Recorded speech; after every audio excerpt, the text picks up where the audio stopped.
So, siguro pag-usapan muna natin yung yan dahil sa pabago-bagong panahon, minsan malakas ang ulan, bumabaha, no?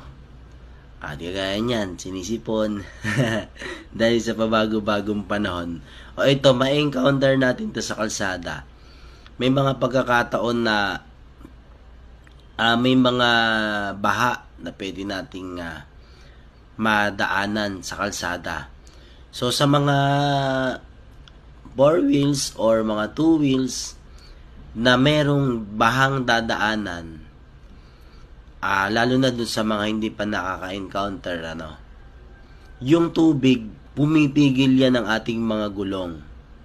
So kung hindi pa tayo aware, baka pag dinaanan nyo yung tubig, halimbawa, one side lang yung may tubig, pipigil yung takbo ng gulong, magugulat ka, kakabig yan. So, maganda mag-slow down. Ganon din sa mga two wheels. Mabilis ang takbo, tapos dadaan sa tubig. Babagal yung takbo. So, baka magulat yung tayo bilang rider, may tubig. At saka pa madulas, 'di ba?